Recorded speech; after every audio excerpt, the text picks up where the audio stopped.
que nem você trouxe na foto aí, uma usina de placas solares, né? Isso. Não parece ser muito grande, quer dizer, não dá para ver o fim dela, né? Se ela tem quanto? Esse aqui tem uma história. Ela é pequenininha. Isso aqui me parece que é um sítio que alguém aproveitou a sua área rural, porque eu vi carneiros aí. Isso aí na Alemanha. Eu só não vou saber que cidade que é, porque eu tava de trem, E, tava de passagem, né? e um país com E bem menos incidência solar, né? Que o Brasil, né?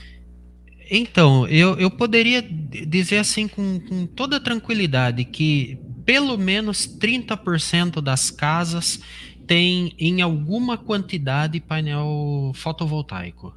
E muito sítio tem em alguma quantidade, em algum lugar, vamos dizer assim, uma plantaçãozinha assim de painel solar. Você sabe que as placas solares, elas são fáceis de instalar, né? Não tem muita complicação técnica. Eles chegaram num nível bem interessante. Mas para resolver qualquer problema energético, você precisa de muitas e muitas placas. Eu me lembro de ter feito um cálculo. Aliás, a gente nunca pode esquecer de falar que energia é muito mais do que eletricidade, né? A gente acaba falando, às vezes, eletricidade aqui porque nós somos engenheiros elétricos e acaba falando em eletricidade, mas há de se saber que energia é muito mais que eletricidade. A gente tem petróleo, etanol, temos biomassa, energia atômica e eólica. Então, não fica só no formato eletricidade. E principalmente petróleo, né? Porque quando você olha para o Sim. Brasil, o que a gente menos consome no Brasil é eletricidade. O que a gente consome Uhum. bastante são os derivados de petróleo. Eletricidade é pouquinho. E eu tive fazendo uma conta de curiosidade, o Bright. Ó, Oi. o Brasil tem 60 milhões de residências, segundo o IBGE. Hoje nós temos instalados 500 mil sistemas solares. Não dá para dizer que é em 500 mil residências, porque bastante comércio comprou, bastante propriedade rural comprou, a empresa também, né?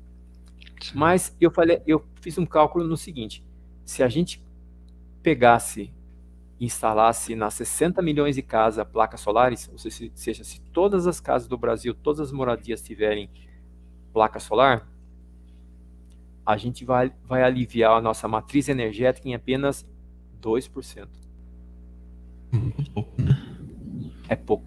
Então, lembrando que matriz energética, quando eu me refiro etanol, petróleo, tudo mais, né? Tá. Porque essa quantidade das 60 milhões de casas daria exatamente uma Itaipu, porque a placa solar ela gera pouca energia. Se você pensar em eficiência da placa solar, comparado com uma hidroelétrica, né? Se você pegar uma placa boa hoje no mercado, ela tem eficiência de 20%. Vamos arredondar para 20. Chega até 22, porque 20 é fácil fazer a conta. Só que quanto você tem de sol por dia no verão? Exagerando, você tem 8 horas de sol. Estou exagerando, a gente não tem isso de sol, porque o ano Tá. todo não tem 8 horas de sol. Então aí você vai ver que se você dividir nas 24 horas, dá 25%, né? Então a sua placa solar tem 25% dos 20%. Ou seja, a eficiência energética dela é apenas 5%. Porque Certo. É. toda a parte.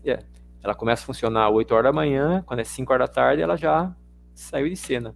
E dia nublado, a bichinha não gera nada. Pois é.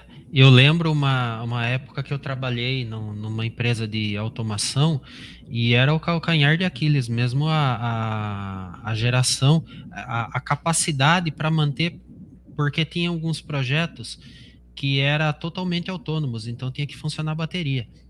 E aí a gente tinha que prever que a bateria ia ter que aguentar na região amazônica 5 dias de chuva direto.